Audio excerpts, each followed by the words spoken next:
You have to give a presentation in a week or so, and you've known about it for a while, but maybe you were delaying it, hoping it would go away, and it hasn't gone away. And you're saying, I just need the cliff notes. I just need to know the essentials. Well, I've got you covered, because in today's video, it's going to be Oral Presentation 101. All that you basically need to give a stellar oral presentation. So stick around, I've got you covered.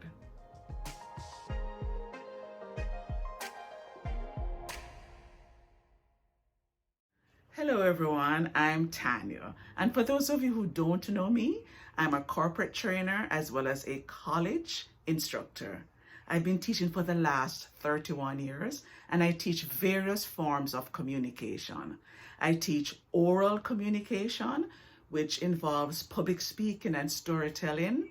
I teach interpersonal communication, which involves things like teamwork, conflict resolution, interviewing skills, and I also teach business communication, which is any writing that you would find in a workplace, whether it be resumes, cover letters, email, proposals, anything surrounding writing. But in today's video, our focus will be on oral communication. And what we're going to be looking at is the necessary steps that you need to take if you want to give an effective presentation. So if that's what you're interested in, stick around and let's have some fun. Step one. Now, the first thing you need to do when you know that you have to give an oral presentation is assess your level of anxiety. Now, I know many of you are saying, is that a step? Yes, it actually is. And it's best to do it first, because there is enough research that tells us that public speaking is one of the #1 fears that people have. So let's assume that we all have some anxiety. For some people, it's just a small level. For others, it's a huge amount of anxiety. But you want to know what your level is. And one way that you can tell is think about the presentation that you have to do next. How do you feel when you think about it? On a scale of 1 to 10, how anxious are you? Now, keep in mind that everybody has some amount of anxiety. Everybody has some amount of anxiety. Even the people who do public speaking professionally. That's normal. But you want to know what your level is. Now, when I started teaching, which is a form of public speaking anyway, I had a higher level of anxiety than I do have now. But there's always been some amount of anxiety. Now, I may not be as anxious as the person hiding underneath the bed, but I still do feel some amount of anxiety. And you cannot change what you cannot measure. So unless you are aware of your level of anxiety, you won't be able to manage it. Now, if you stick around till the end, I'm going to give you some coping strategies. But right now, all I want you to do is be very aware and be honest with yourself, because that really, really helps. So, step 1, decide on your level of anxiety. Once you've done that, you're ready for step 2, which is assessing your audience. Now, I'm assuming that you know who you'll be giving this oral presentation to, whether it's a public speaking event, or it's a board meeting, or it's a classroom presentation. I'm assuming you have an idea of where you'll be doing this presentation, and you have an idea of who will be attending. Apart from having a vague idea, you want to know a little bit more about them. What are their likes and dislikes? What is their interest? What are their values? Why? Because you can tailor your presentation when you know who you're talking to. Because let's say you have to give a presentation to high school graduates. There is just no way that what you say to the high school graduates should quite should be quite the same as what you say to the college graduates. So you want to be sure of who they are, because that will influence what you say and how you say it. You will give the appropriate examples, because you know, well, this will be appropriate for this crowd, but this is not going to work for this crowd. You also want to be aware of the cultural diversity, because you want to ensure that you don't offend in any way. Now, I know you can't find out who everybody is, but you want to have a general idea. Because let's say you're talking to your colleagues and they all know the technical terms. You wouldn't need to give definitions when you're talking to them, because they would probably feel insulted. But let's say you're talking about a technical matter and the people aren't technical. Let's say it's a group of mothers who just want to know the bare essentials. Then obviously you're going to change your language, and you're going to change maybe your examples, and then you're going to make sure that it suits the audience. And that is why you need to assess your audience. Do not think of it as an unimportant step, because it's very, very important. So that's step 2. So you know you're going to give this speech. You have an idea of the date. You have an idea of the audience. Now you want to figure out your main message and your purpose. Now, when I say your main message, I'm talking about the gist of your speech. What do you want your audience to come away with? What do you want to show them? What do you want to inform them about? What do you want to persuade them to do? So let's say you are going to give a speech about COVID-19. Now that's broad. That's a very broad topic. In the public speaking class I'm teaching now, many people want to talk about COVID because that's current, and I get that. But that's a broad topic. What do you want to say about COVID? Very important. Do you want to talk about the advantages of COVID? Do you want to talk about the disadvantages of COVID-19? Do you want to talk about the benefits of working from home because of COVID? You see, it can be anything, but you have to be very clear about what you want it to be, because that will determine what you include in your speech. So before you even begin to plan the speech, start there. What is my main message? And what is my purpose? And once you've done that, you're ready to go to the next step, which is determining how to structure the speech in terms of an introduction, a body, and a conclusion. Because once you know what you want to talk about, you're ready to do that. And one of the things that we say, and this is not new, I'm not the first person, I didn't coin the phrase, but we like to say that in your introduction, you must tell the audience what you plan to tell them. In the body, you must then tell them. And then in the conclusion, you must tell them what you told them. So it's very important that you repeat very often your main message and your points. Why? Because when we're listening, our minds drift. You know, I'm sure in the time that you've been listening to me, you thought about, oh, I need to do this tomorrow. Oh, I forgot to make this appointment. Oh, I need to remember this. So it's normal when people listen to you that they get distracted. But what you want to do as much as you can, you want to remind them about whatever is important. So think in terms of your introduction, your body, and your conclusion. Now, in a future video, well, let's say in next week's video, I'm going to be spending time talking about what to include in your introduction so that it grabs the audience's attention and it keeps them there listening to you until the end. But you have to be clear.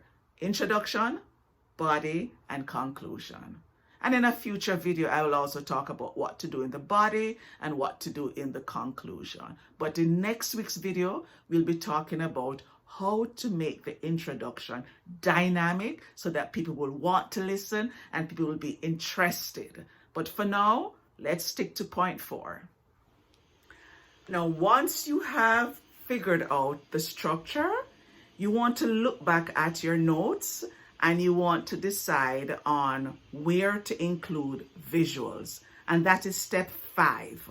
Include appropriate visuals. And I say appropriate because visuals need to help the listener to understand what you're saying. You don't want to use visuals just because they're pretty or they're cute. You want the visuals to actually help your audience. So let's say you have complex information. If it's complex, consider using a visual to help the audience to know what you're talking about. Let's say you're comparing spending habits for 2 sets of people, for example. Then maybe a line graph would show that better, or maybe a bar graph. Or let's say you're talking about dividing items, and a pie chart would work then show us a pie chart. Or let's just say you want to give us a picture, because we all know that a picture sometimes is worth more than 1,000 words. So let's say you're talking about the devastation in a particular country and you want people to see what level of devastation you're talking about. Maybe if you showed us a picture, it would bring it home. But you don't want to use visuals just because you want to use visuals. So you don't want to use visuals to tell people about things that they already know about. I like to tell about the student who once had a visual that was so powerful and so simple. She went to Vegas for a weekend and she said the weekend cost her $22,000. And everybody said, how can a weekend cost you that? And she put up a simple visual. She said, I walked into a glass door by accident and my MRI cost that, my X-ray cost that, my meds cost that. And it was so simple but so profound, because you saw the first figure, you saw the second figure, you saw the third one, and then she showed us the total. And we all said, wow. It was so simple but so powerful. I had a student once talk about his mother's fight with MS, and he used a simple wire. That was it, a wire. But what he showed was he just kept bending the wire, just showing what that did to his mother's body. Once again, it was a simple visual, but it was so powerful. At the end of it, we had a clear idea of the impact on MS, the impact of MS on a person's body. So think in terms of visuals, but make sure that it helps the audience and make sure that it's appropriate. You have your visual ready and you know the introduction, body, and conclusion. Your next step is practicing. I know, doesn't sound exotic, does it? But it's very, very necessary.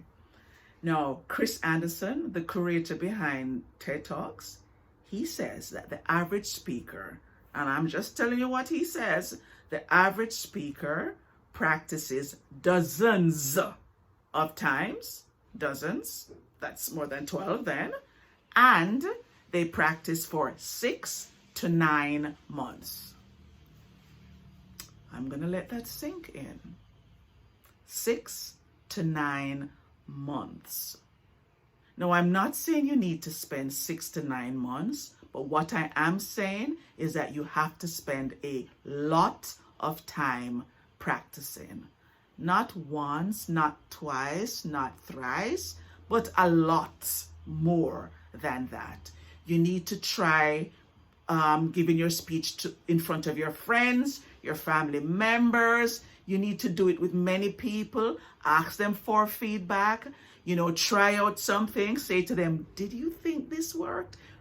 Were you impressed when I said this? Did this move you? Did you feel an emotional connection? But you have to practice it because it's not natural. Even if you are a natural speaker, you still have to practice, because if you don't practice, then your points may fall flat. You may forget it. And I don't think forgetting is the worst, But if you're not prepared, then when you forget, you don't even know where to pick up and to continue. So it really helps if you practice over and over and over. And like I said, you cannot over practice, really. Now, also consider videotaping yourself so that you can play back, look at it, see what you did, and see if you're pleased or if you think some things need a little bit of tweaking. It's very hard to tell what you're doing unless you can look at yourself. Now, one of the things that all my public speaking students do is when they upload their speeches, they have to evaluate themselves. I give them a form and they look to see what they did. What was I doing with my eyes? What was I doing with my hands? Was I looking off to the left, looking off to the right? Did I have did I have fillers? Yes, those were fillers. That wasn't me, but those were fillers. So you have to look at yourself. And I know sometimes that's hard, but it's better to know upfront what you're doing wrong and what you're doing right, so you can do more of the things that you're doing right and less of the things that you're doing wrong. And once you do this, it really helps you to have a speech that you are proud of, and it helps with your self-confidence also, because when you know that you're prepared, then it helps to give you that boost that you need, so that when you step up to speak, you're feeling confident and you're feeling, I got this. I think I really got this. Step 7 involves figuring out the cause of your speech anxiety. And unless you know what is causing it, then you won't be as successful in managing it, because you need to be able to link what's happening with why it's happening.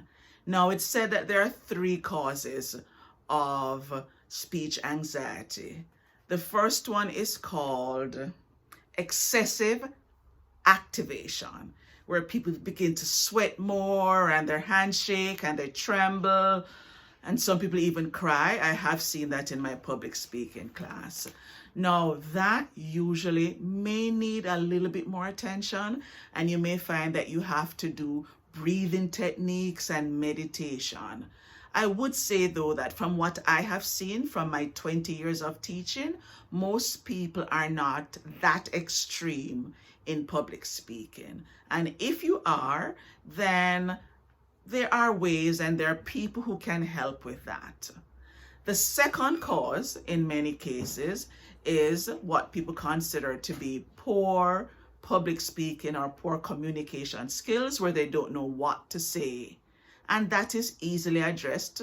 Just from watching even videos like mine, you'll find out what to do. And once you know what to do, you can improve your communication.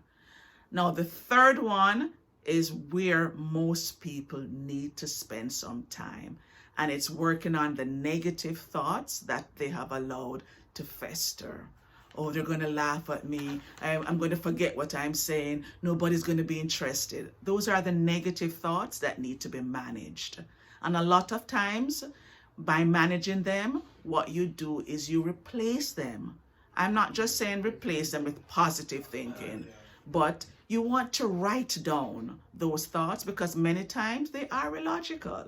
Everybody's going to laugh. How can everybody laugh? Why would everybody laugh? So you want to write them down so that you can question them.